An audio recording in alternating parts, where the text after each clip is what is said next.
Good morning बच्चों। मैं आज आप लोगों को कक्षा 8 की हिंदी पाठ 9 हिंदी विश्व शांति की भाषा है पाठ पढ़ाने जा रही हूँ, जिसे आप लोग ध्यानपूर्वक सुनिएगा। प्रस्तुत पाठ हिंदी प्रेमी साईजी माकिनो से रत्नावली कौशिक की बातचीत पर आधारित है। जापान में 11 फरवरी सन 1924 ईस्वी को जन्मे साईजी माकिनो 36 वर्ष की उम्र में एक बार भारत जो आए तो फिर यहीं के होकर रह गए। आए तो गांधी जी के सेवाग्राम में स्थित हिंदुस्तानी तालीमी संघ में पशु चिकित्सक के रूप में थे, पर हिंदुस्तान का ऐसा रंग चढ़ा कि फिर लौटने का मन ही नहीं हुआ। खादी की अपनाई संपूर्ण चिंतन ही गांधीमय हो चला। आइए मिलते हैं महात्मा गांधी और रविंद्रनाथ टैगोर के इस अनन्य भक्त और हिंदी प्रेमी साईजी माकिनो से। भारत आने के पीछे क्या विशेष उद्देश्य था? सन 1958 ईस्वी की बात है। मुझे फुजई गुरुजी ने वर्धा स्थित सेवाग्राम में आने का आमंत्रण दिया।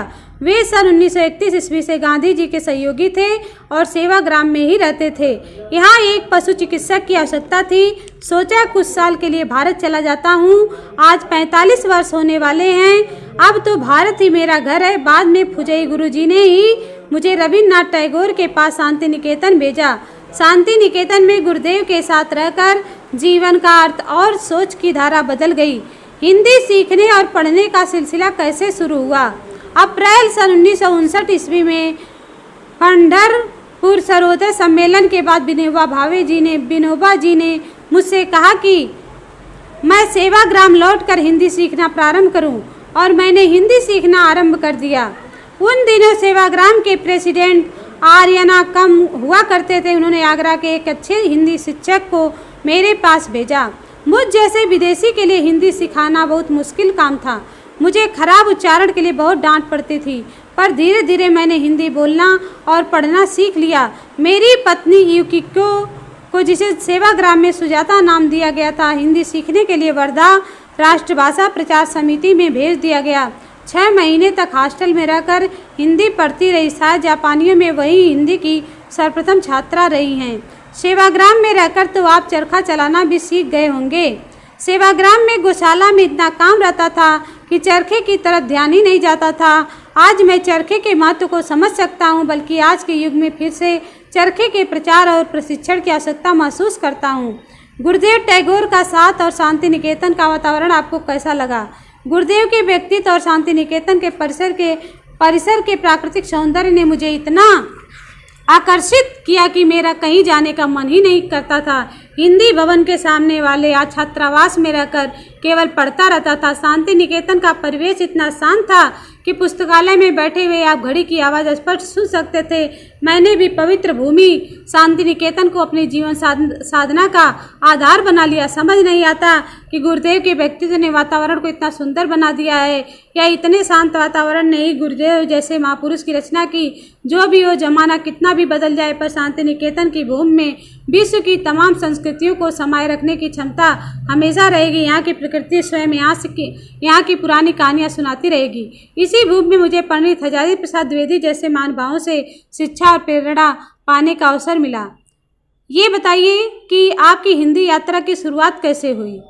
सच तो यह है कि हिंदी की कृपा से मेरा जीवन चल पड़ा, वरना रोजमर्रा की ज़रूरतें पूरी करना मुश्किल हो जाता। उन दिनों ग्वालियर में बिड़ला फैक्ट्री में जापानी तकनीक से एक फैक्ट्री लगाई गई। जापानी इंजीनियरों को हिंदी नहीं आती थी और फैक्ट्री में काम करने वाले भारतीयों को जापानी। मुझे बुलाया गया और एक दुभाषी के रूप में मैंने 400 रुपये महीने पर काम करना शुरू कर दिया। यहाँ मैंने 4 साल काम किया और हिंदी में बहुत से लेख लिखे जो विभिन्न पत्र पत्रिकाओं में प्रकाशित हुए। क्या जापानी और हिंदी साहित्य में कोई समानता है? दोनों का लोक साहित्य लगभग समान है। मणिपुर और राजस्थान की लोक कथाएँ जापान की लोक कथाओं जैसी ही हैं। इसका कारण है कि जापान की संस्कृति चीन और भारत की मिश्रित संस्कृति है। मैं भारत को दादा और चीन को पिता मानता हूँ। हिंदी विश्व शांति की भाषा बने और मैं जीवन पर्यंत इससे जुड़ा रहूँ, यह मेरी कामना है। जापान में हिंदी की क्या स्थिति है? जापान में भारतीयों और हिंदी भाषा का बहुत अधिक सम्मान है। जापान की 2 नेशनल यूनिवर्सिटी ओसाका और टोक्यो में BA और MA स्तर पर हिंदी पढ़ाई जाती है।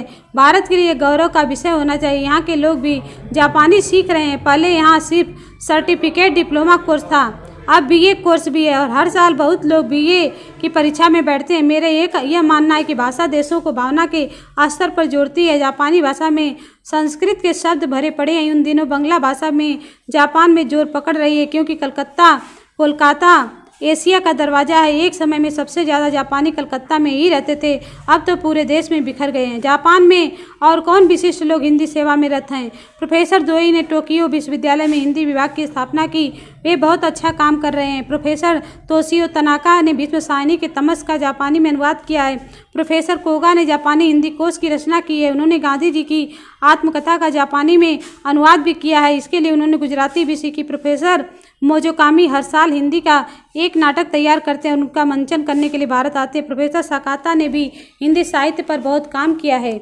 आपने भी तो हिंदी की कुछ महत्वपूर्ण पुस्तकों का जापानी में अनुवाद किया है। हाँ, मुझे भगवती चरण वर्मा का उपन्यास चित्रलेखा बहुत पसंद आया, इसलिए मैंने उसका जापानी में अनुवाद किया। इसके अलावा आपने और भी कई पुस्तकें लिखी हैं। टैगोर और गांधी, एक तुलनात्मक अध्ययन, जापानी आत्मा की खोज, भारत में 40 साल, पुनर्विचार और सिंहावलोकन जैसी कुछ पुस्तकें लिखी हैं। अभी एक पुस्तक की पांडुलिपि तैयार हुई है, भारतवर्ष में 45 साल मेरी हिंदी यात्रा। आज की नई पीढ़ी जो पश्चिम सभ्यता के पीछे भाग रही है, आप उनसे क्या कहना चाहेंगे? नई पीढ़ी अपनी सभ्यता संस्कृति से दूर होती जा रही है। ये बड़े दुख की बात है। अपने देश को आगे बढ़ाने के लिए हमें अपनी भाषा और संस्कृति ही काम आती है। लिखने पढ़ने के अतिरिक्त आपके और कौन से शौक़ हैं? मुझे जापानी बगीचा लगाना बहुत अधिक पसंद है। जहाँ जाता हूँ फूल पत्ती और पेड़ों के साथ दोस्ती कर लेता हूँ। जगह जगह पेड़ लगाता हूँ। कुछ लोग जापानी फूल लगाने की कला भी सीखने आते हैं। अंत में कोई ऐसी बात जो आप अपने पाठकों से कहना चाहेंगे? मुझे हमेशा इस बात का खेद रहता है कि जितना भारत माता का नमक खाया उतनी उसकी सेवा नहीं की। भारत बहुत बड़ा देश है, उसका दिल भी बहुत बड़ा है। दुनिया का कोई देश उसका मुकाबला नहीं कर सकता। तो बच्चों, ये पाठ खत्म हो गया। पाठ का नाम था हिंदी विश्व शांति की भाषा है। इस प्रस्तुत पाठ हिंदी प्रेमी साहित्य माकिनों से रत्नावली कौशिक की बातचीत पर आधारित है। इस पाठ को अच्छी तरीके से पढ़ लीजिएगा। जब इसका क्वेश्चन आंसर लिख कर देंगे तो लिख लीजिएगा। धन्यवाद।